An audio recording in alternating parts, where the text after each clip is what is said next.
This is some of the hardest music Bach ever wrote for a performer, but it doesn't sound difficult.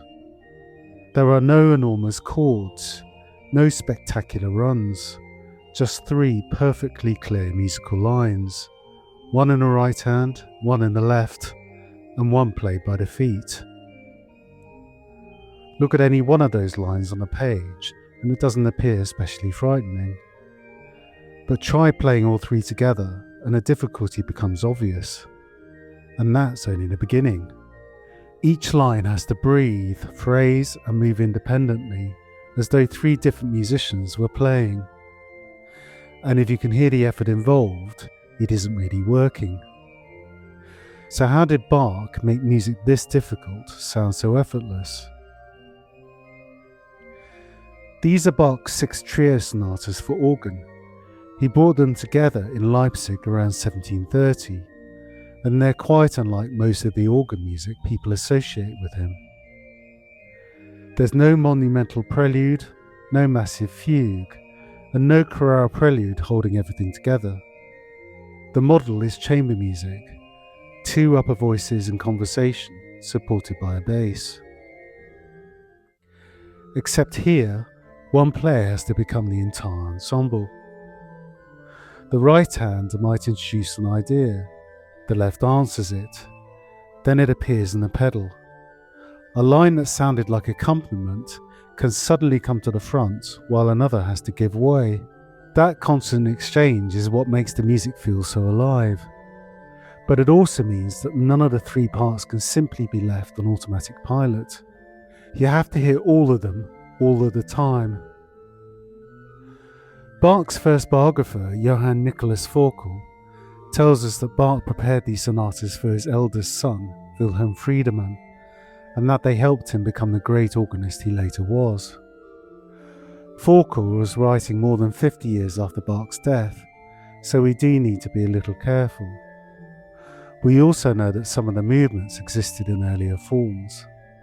Bach seems to have gathered, adapted, and refined music from several different sources. Even so, the connection with Friedemann makes complete sense. If you wanted to expose every weakness in a young organist playing, it would be difficult to devise anything more effective. These pieces don't just test whether you can find the notes, they reveal whether you can make 3 independent voices sound like music. Organists often describe the technical problem as independence, training their hands and feet to do different things at the same time. And yes, that's difficult. A moment's uncertainty in one part can disturb the other 2. A badly timed pedal entry can unsettle the whole phrase. Listen to this pedal entry. It has to arrive securely without interfering with what the hands are already doing. But independence on its own isn't enough. You can play all 3 parts accurately, but still make the music sound lifeless. What matters is the relationship between them. In this passage, one phrase is already relaxing while another begins to move forward. The pedal isn't just supporting the harmony, it's another participant in a conversation. That's the real challenge, not just 3 independent lines, but 3 different musical characters controlled by one person. The organ makes all of this particularly revealing. On a piano, the way you strike a key changes the sound. On a clavichord, the finger can continue to influence the note after it's begun. But once a pipe organ is speaking, pressing the key harder achieves absolutely nothing. The phrase has to be shaped through timing, through the exact beginning and, just as importantly, the release of every note. Listen to the ends of the notes here. The releases allow one line to breathe without interrupting the other 2. In a dense texture, some of those details might disappear. Here, almost everything is exposed. If one line releases too soon, you hear the gap. If 2 voices arrive together when they should remain separate, the conversation briefly collapses. And because the music often sounds so graceful, heavy or anxious playing is especially damaging. The technique has to be completely controlled, but the result can't sound controlled.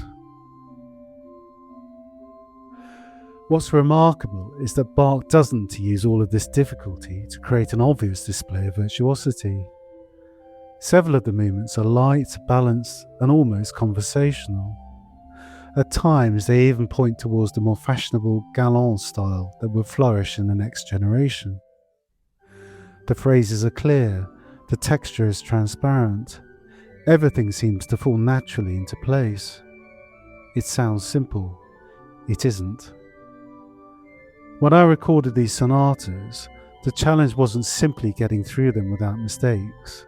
It was reaching a point where I could listen properly to one line while the other two continue without becoming mechanical. You have to control the entry, shape and release of every voice, but eventually the coordination has to stop sounding like coordination. That takes a lot of separate practice.